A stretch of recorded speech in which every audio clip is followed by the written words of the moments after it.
eu tô aqui pensando, né? Festas de final de ano, aquela leitoa pururuca assim, que você morde, até escorre a gordurinha assim do lado. Já pensou? Gente do céu! E aí tem aquela capa de gordura, porque você, para não ressecar a carne, né? Você põe aquela gordura. Ai, tem tanta coisa boa, né? Que a gente tem nas festas de final de ano. Mas afinal de contas, o que a gente tem que fazer para a nossa ceia ficar muito gostosa, mas que a gente deve olhar ou comer pouquinho, comer com parcimônia, né, devagar, com calma, porque muita gente abusa nas festas de final de ano, principalmente nesse período de pandemia que ficou todo mundo reservado, agora abriu a porteira e todo mundo quer sair junto. Então, é hora de cuidar, principalmente do seu coração.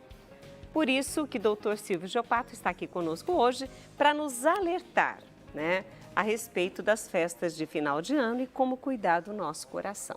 Já lhe dei as boas-vindas, mas essa gordurinha escorrendo no canto da boca foi mera brincadeira.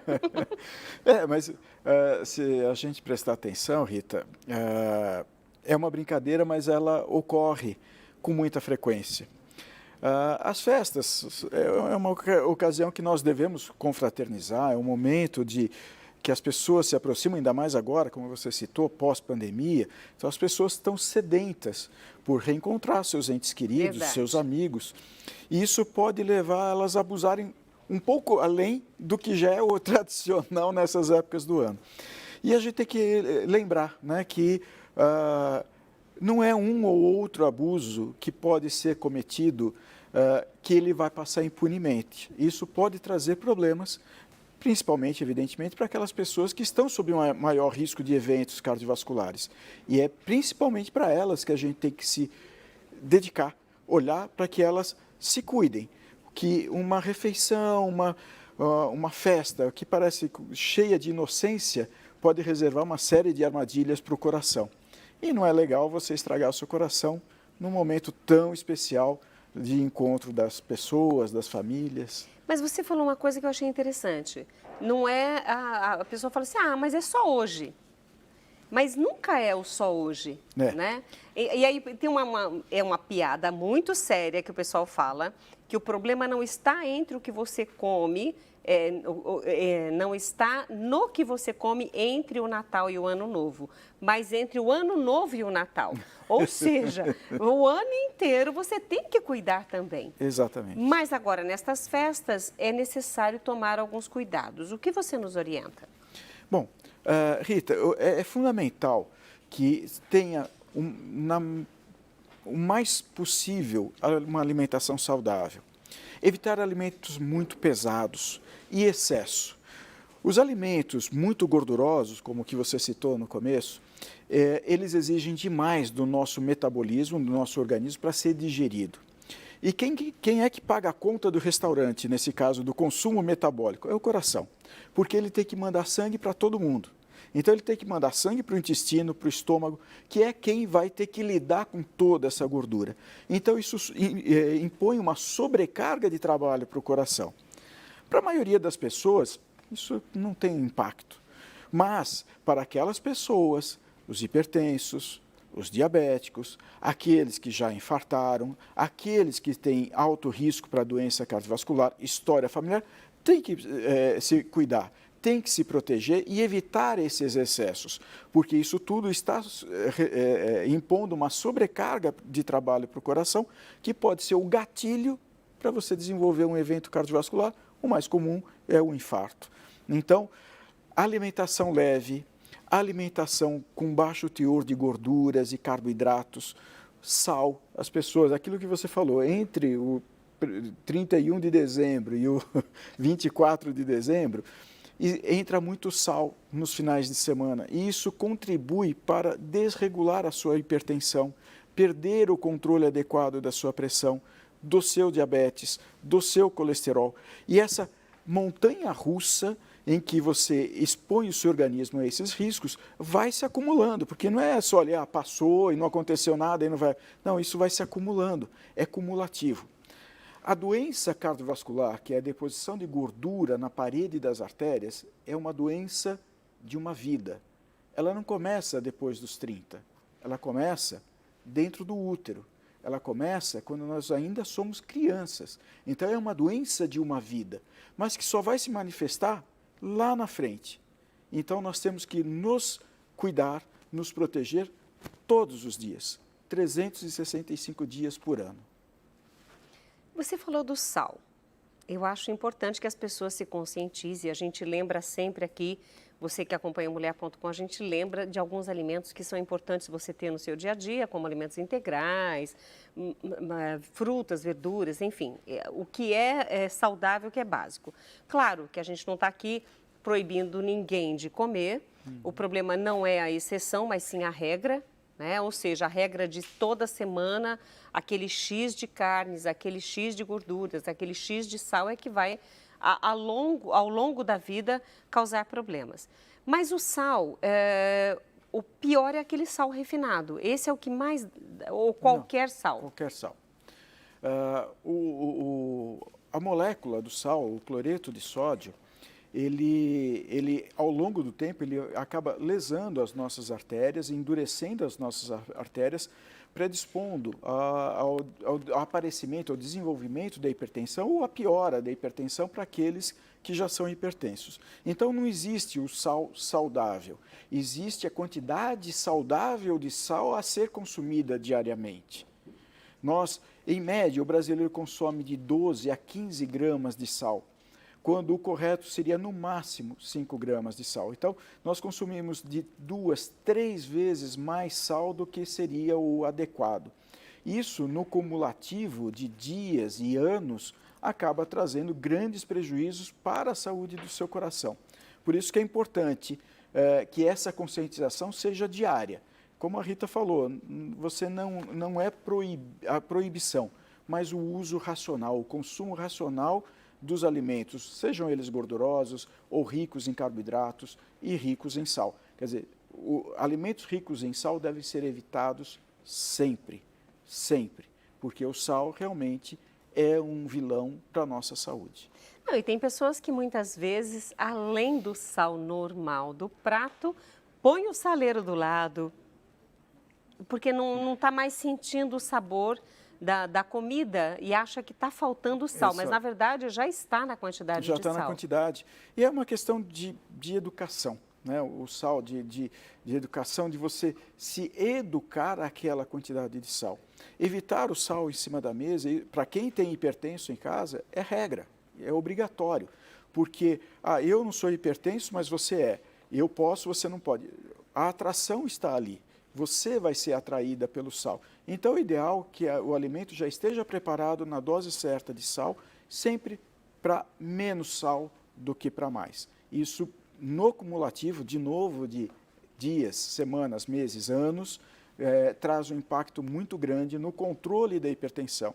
Isso significa economizar dinheiro, porque é menos remédio que você vai precisar, e complicações no futuro. O derrame, o infarto, a insuficiência renal, tudo isso está envolvido com o sistema cardiovascular. E se você não cuidar, você pode desenvolver uma ou mais dessas complicações. E uma coisa que você falou agora que a gente nunca lembra, né? A gente lembra do coração, mas não lembra que ele está ligado a outros órgãos e que são órgãos vitais também e que merecem todo o carinho e todo o cuidado. Mas você falou sobre a sobrecarga que o coração tem quando nós nos alimentamos com muita gordura, muita proteína, quer dizer, para até digerir tudo isso, processar tudo isso e formar o bolo fecal para a saída, até lá o coração já trabalhou muito.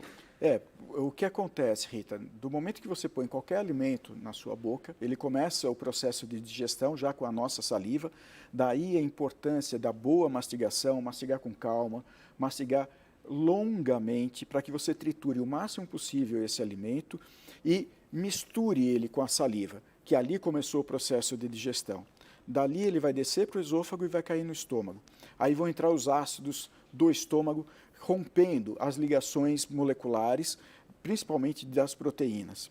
E aquele alimento que está no seu prato, ele tem que ser fragmentado em pedaços tão pequeninos ele tem que ser fragmentado em moléculas. Então, a mastigação também é importante nesse caso. Exatamente. Então, nós temos um processo mecânico, que é a mastigação, que é fundamental. As pessoas comem muito rápido.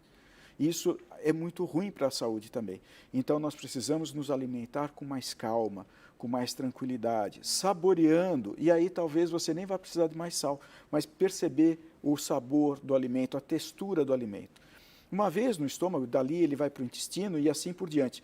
A cada etapa, a cada pedaço desse trajeto todo, até ele ser eliminado, muitas reações químicas têm que acontecer. E as reações químicas dependem de oxigenação.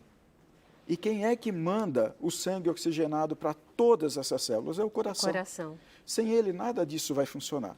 Então, quando essas células estão sobrecarregadas, tendo que trabalhar além da conta, o coração tem que aumentar a oferta de oxigênio para elas. É essa sobrecarga que ele sofre, que nós sofremos a cada alimentação.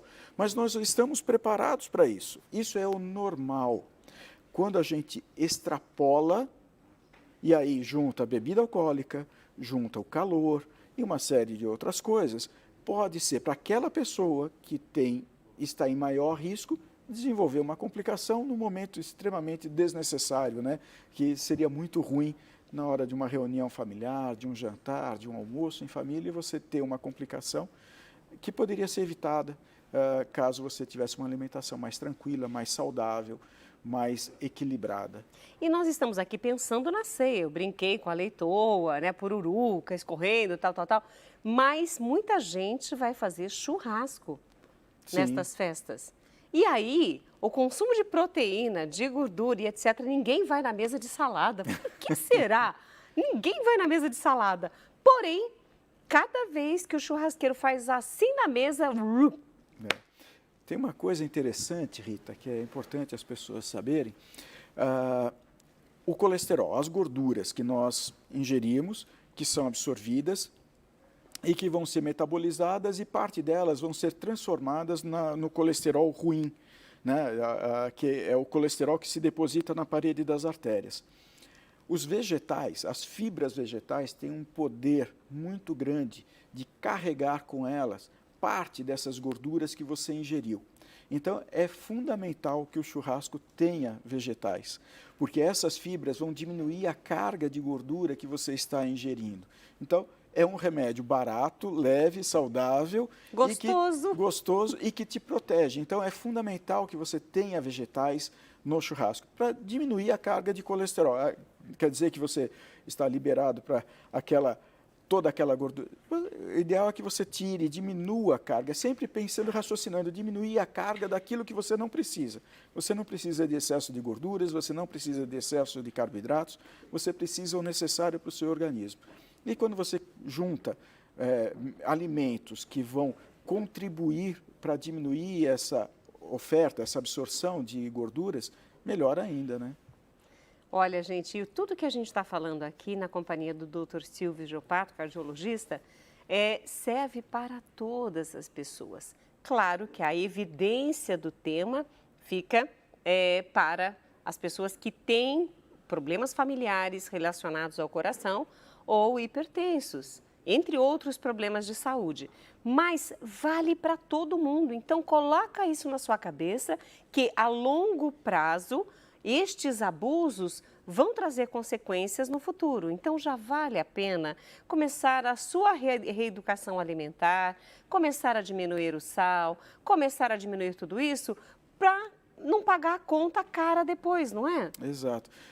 Recentemente, Rita, eu dei uma aula e eu fui buscar, tem um site da Sociedade Brasileira de Cardiologia, tem o cardiômetro. Qualquer um, você pode digitar lá no Google cardiômetro. Você vai ver o número de óbitos por doenças cardiovasculares no Brasil, naquela hora, naquele minuto, o acumulado. Quando eu dei essa aula, tem a questão de um mês, mais ou menos, nós já estávamos com 330 mil óbitos no Brasil. Só com problemas cardiovasculares. Aí entra problemas do coração, do cérebro, da aorta. Cardiovascular. São todos os problemas cardiovasculares. Infarto, são cerca de 180 mil mortes por infarto por ano no Brasil. Praticamente É um 50% desse número que você tem. É um número, sim, 50% dos óbitos cardiovasculares são por infarto. Depois vem o AVC e depois vem todo o resto. Então, é uma doença muito prevalente que mata, tira a vida de muitas pessoas, pessoas jovens, tira essas pessoas do mercado do trabalho, porque muitas delas ficam com cicatrizes tão grandes no seu coração que depois elas não conseguem, dependendo do tipo de atividade laboral, elas não conseguem voltar para o trabalho. E aí vão gastar muito dinheiro com medicamentos, e são muitos remédios para controle da pressão, do diabetes, do colesterol, da insuficiência cardíaca, para o resto da vida. Então, o que eu falei aqui, eu acho que todos têm que se conscientizar disso. Essa é uma doença de uma vida. Não é uma doença que se desenvolve depois dos 30 anos. Não, ela começa lá na infância. E se nós pudermos evitar o primeiro evento, o primeiro infarto, o primeiro AVC, você prolonga demais a sua vida e a qualidade da sua vida. E isso basicamente é prevenção. Alimentação saudável, atividade física regular e programada. Essas duas coisas juntas podem evitar muitas complicações e aumentar o seu tempo de vida em muitos anos e com qualidade. É importante isso, é com qualidade. Não é só um jargão, não é só uma frase popular, mas prevenir é o melhor remédio. Exatamente. Eu tenho uma pergunta aqui da Fátima Câmara. Fátima, segura só mais um pouquinho, porque eu fiquei curiosíssima para ver esse cardiômetro. E a nossa equipe entrou no site da Sociedade Brasileira de Cardiologia e olha só, gente... Nessa hora, nesse dia, hoje, dia 13 de dezembro, não consigo enxergar exatamente o horário, mas a essa hora, a este minuto, nós temos no Brasil 16 horas e 22 minutos. 22 minutos. E vejam que o coraçãozinho vai esvaziando e aquele númerozinho vai crescendo. Então, é só infarto aí? Não, tá infarto, AVC, são mortes cardiovasculares. 50% disso daí é infarto. Eu falei, hoje eu quase que atrasei para chegar aqui porque chegou um infarto. E você teve que socorrer. E você tem que socorrer. Então, são essas complicações das doenças cardiovasculares que nós temos que evitar. A doença aterosclerose, ela é pouco sintomática. Às vezes, o primeiro sintoma é a morte. Olha, só enquanto nós conversávamos, o número 3 entrou e já está entrando talvez mais uma vida que se foi. Exatamente. Ou seja, 2 vidas se foram enquanto nós conversávamos. Nesses poucos minutinhos aqui. É muita gente. É muito sério isso, gente. Então, vamos prestar atenção. Sabe, o que custa começar a mudar a sua alimentação? É para você mesmo, para você curtir a sua vida com saúde, como o doutor Silvio nos falou agora. Então, tenha qualidade de vida, mas cuide da sua saúde. E agora eu vou fazer a pergunta da Fátima Câmara. Ela colocou assim, doutor, eu tenho refluxo da válvula, ela colocou aqui, mitral. Até hoje não entendi o que é direito. Ok. Fátima, o refluxo da válvula mitral, o coração nós temos basicamente 4 válvulas que garantem que o fluxo seja unidirecional, ou seja, que ele vá numa única direção. A válvula mitral separa o ventrículo esquerdo do átrio esquerdo, desculpa o termo técnico, mas separa 2 cavidades do coração. E o sangue ele tem que fluir do átrio para o ventrículo, esse é o caminho normal. Mas quando o ventrículo contrai, jogando o sangue para frente, para a artéria aorta, que vai levar o sangue para todo o nosso organismo, essa válvula mitral tem que se fechar. É como uma porta que abre, ela abre, deixa o sangue entrar. Depois ela tem que fechar, porque o sangue vai tender a voltar por ali. Então ela tem que se fechar. E quando a válvula mitral não fecha adequadamente, ela permite que uma parte do sangue que entrou no ventrículo esquerdo, que deveria ir para todo o organismo, uma parte disso vai voltar para o átrio esquerdo. Então, é um fluxo bidirecional. Isso não é normal. Evidentemente que, dependendo o grau deste refluxo, exige um tipo de tratamento, tá certo? O mais comum é a cirurgia de correção, de plástica dessa válvula mitral ou até a troca da válvula por uma prótese, ok? Mas isso vai depender, são aqueles casos avançados, casos muito, com refluxo significativo. Ter refluxo mitral discreto, a maioria das pessoas que estão aqui tem. Isso não é um problema, mas ele tem que ser seguido periodicamente. Se você tem o diagnóstico de insuficiência mitral, um ecocardiograma a cada 6 meses para acompanhar a evolução desse refluxo. Se ele não crescer, você toca a sua vida com a sua válvula e segue em frente às orientações do seu cardiologista. Doutor, deixamos de falar algo importante sobre o nosso tema de hoje. Gostaria de fazer uma recapitulação. Falamos bastante sobre os alimentos. Eu acho que é importante falar sobre o álcool. As pessoas confundem, né? Existe aquela coisa de que o consumo do vinho faz bem para o coração, um pouquinho.